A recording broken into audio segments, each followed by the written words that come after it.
Okay, good evening to everybody. Welcome to my video. Good evening sa ating mga kababayan dyan. Ang video na to para to sa mga driver, especially sa mga driver. Paulit-ulit parang tanga lang. Okay?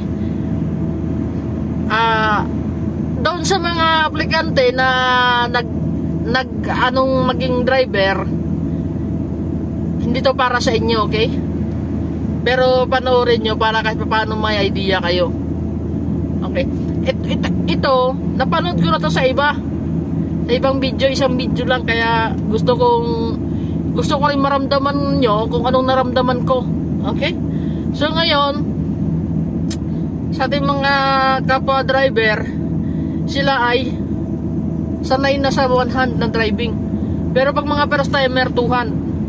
Okay? Nakita nyo, two hand. Kasi ganyan ang mga turo ng mga instructor. At kailangan niya sa police na two hands.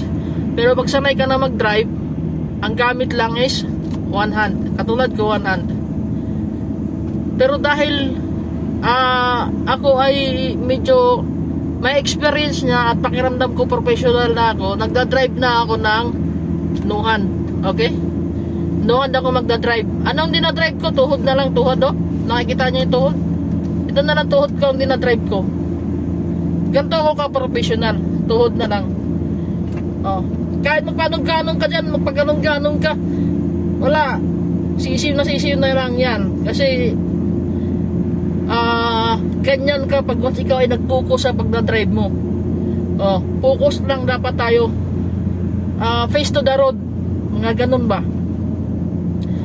Pag medyo inaantok-antok ka na, doon sa mga inaantok-antok na dyan, pag tingin nyo na inaantok na kayo, matulog na kayo. Oh, yan. Pero gumagalo-galo pa rin yung tuhod nyo. Oh, matulog na kayo, ipikit nyo yung mata nyo. Oh, oh. Tapos, dahil ito, di ba, nakakapapansin nyo, may mga sasakyan na nakaset na ang speed limit. Isit nyo na lang yan. Pag sit nyo, aandar na lang niya kanya kahit hindi nyo gasolinahan. Oh. Tapos, higa kayo. Mas maganda to pag may mga kasama para sama-sama na. Damay-damay na ba?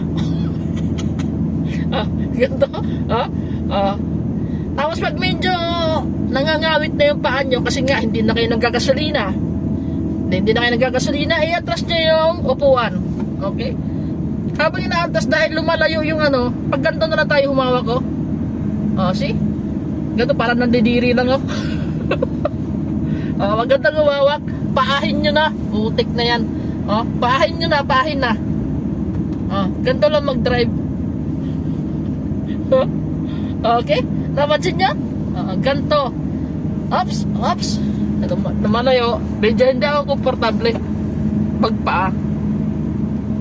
Pero minsan talaga pinapaa ko to kasi boring eh. Boring.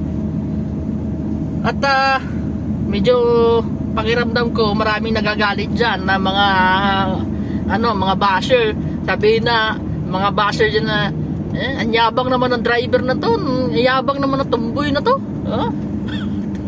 Tumboy lang sa kalam. Saan ka laki ng tumboy nagpapaka magdadrive? Diba? Pero nabuburing pa ako. Atras ko ulit to. Itong sasakyan na to, itong upuan ay automatic to. Kaya ihiga natin kasi naboboring ako. Gusto kong ihiga siya. Di ba nakahiga na? Pahin nyo na, pahin nyo. Pahin nyo. Ganyan. Medyo magdi-4 na to sa kasi naka-auto to siya, naka-auto mode. May simit, may pagkasimitis na to eh. Pero ito iba to. Kasi JMC to JMC. At saka ito nga sinasabi ko para mawala na yung mga init ng ulo ng mga basher dyan. Itaas na natin to kasi magdadrive na tayo ng maayos. Kahirap kaya mag-drive ng maayos.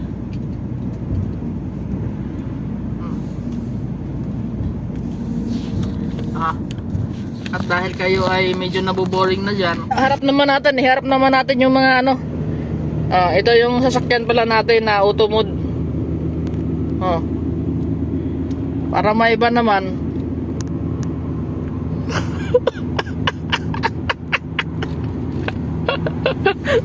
Nakita niya? Ha? It's so hide the feeling if you drive like this.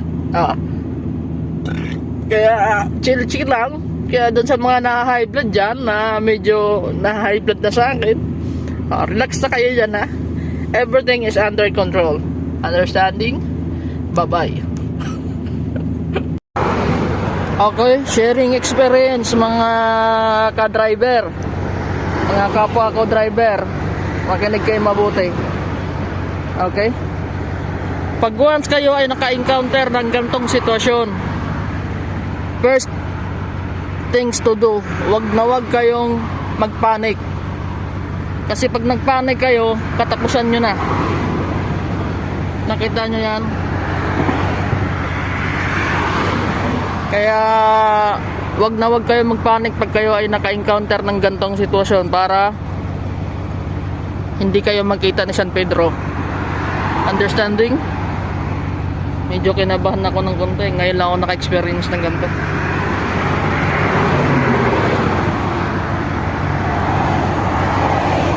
Salamat sa Diyos at buhay tayo.